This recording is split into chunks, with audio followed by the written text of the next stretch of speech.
Hello everyone, this is Nikki.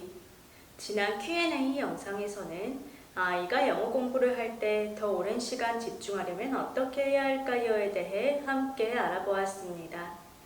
이번 Q&A 영상도 많은 분들께서 제게 질문을 하시거나 유튜브 댓글로 문의하시고 요청하신 내용들에 대해 함께 알아보기 위해 마련했습니다.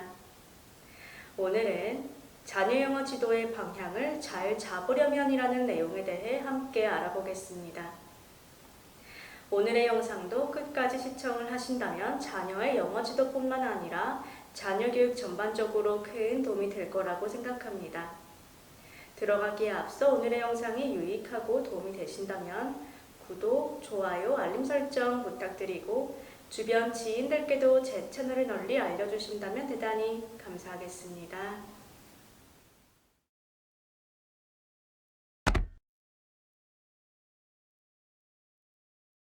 저는 아이가 어릴 때부터 영어 동화를 정말 많이 읽어줬어요. 그런데 여전히 영어를 좋아하지 않아요. 왜 그럴까요? 저는 심지어 고가의 원어민 과에만 시켰는걸요. 그런데 영어로 말을 해보라고 그러면 피해요. 영어 학원을 한 군데 더 보내야 할까요? 많은 부모님께서는 자녀가 영어를 잘할 수만 있다면 무엇이든 해주고 싶습니다. 그래서 밤잠을 줄여가며 좋은 선생님을 알아보기도 하고 불편한 모임에 참석하는 것도 마다하지 않죠. 또 다양한 학원들을 방문하며 상담을 받아보기도 하지요. 사실 우리 부모님들은 시간이 여유로워서 그러시는 것이 아니에요. 아침 일찍 출근 준비하랴, 아이들 등교시키랴, 퇴근하고는 각종 집안일에 아이들 식사와 숙제 점검까지 몸이 몇 개라도 모자랍니다. 그런데 우리 아이들은 부모님의 노력을 아는지 모르는지 영어 실력이 좀처럼 늘지 않아요. 또 영어로 이야기를 해보라고 그러면 도망가기 바쁩니다. 하지만 자녀가 영어 실력이 늘지 않거나 영어를 피하기만 하는 것은 좋은 선생님을 만나지 않아서가 아닙니다.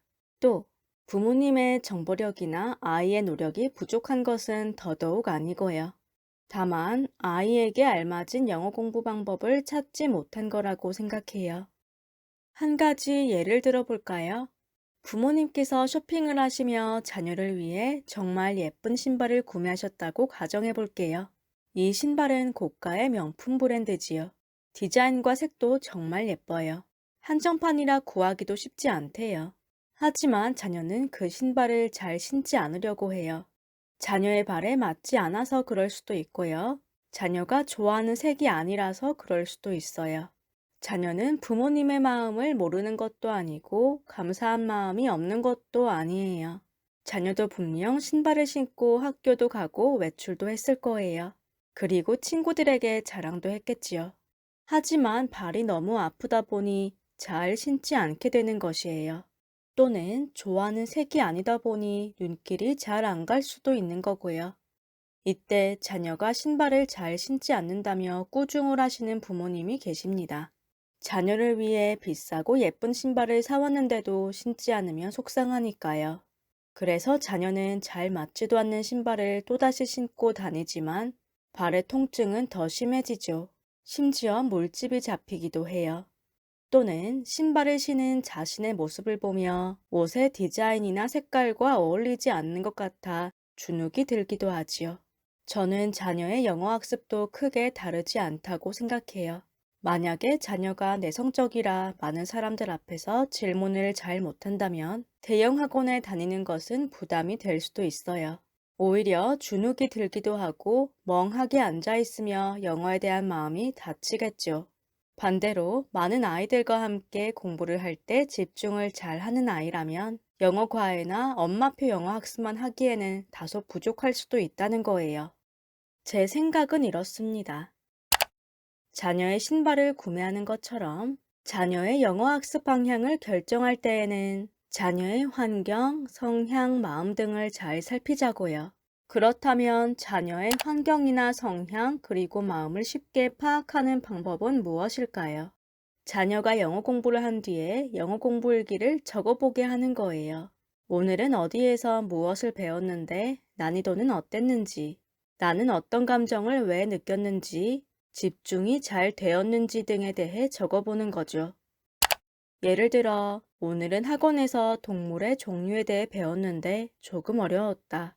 궁금한 점이 있었지만 질문을 하지 못해서 그 후로 집중력이 떨어졌다. 또는, 오늘은 그룹 과외에서 날씨에 대해 배웠다. 학교에서 배웠던 내용이라 정말 쉬웠다. 다른 친구들은 어려워해서 선생님께서 설명을 오래 하셨다. 그래서 지루했다와 같이 작성을 할 수 있겠지요. 이때 중요한 점은 자녀가 글을 잘 썼느냐 못 썼느냐, 몇 줄을 썼느냐가 아니에요. 부모님께서는 자녀가 영어 학습을 하며 느끼는 감정들을 점검하시고 자녀와 함께 이야기를 나누고 자녀에게 잘 맞는 방향으로 이끌어 주시는 게 중요하다는 거지요. 무엇보다 좋은 영어 공부법은 내 자녀에게 제일 알맞은 학습 방향이에요. 아무리 비싸고 입소문이 난 수업이라도 내 아이에게 맞지 않으면 아무런 소용이 없습니다. 부모님께서는 자녀의 성향과 마음을 기준으로 나침반의 방향을 잘 살피시는 것이 좋겠습니다.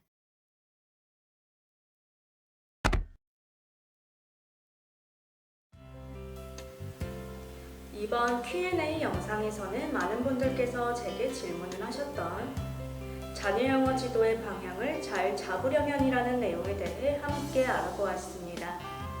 여러분의 생각이 궁금합니다. 좋은 의견 댓글로 나눠주세요. 또 오늘 제 영상을 시청하시고 궁금하신 부분이 있으시다면 아래 댓글로 남겨주세요. 함께 이렇게 이야기를 나눠보면 참 좋겠습니다. 그리고 특히 제 채널을 구독해주신 모든 분들께도 진심으로 큰 감사를 드립니다. 그럼 저는 더욱 알찬 내용으로 열심히 준비해서 다음 시간에 찾아뵐게요. 고맙습니다.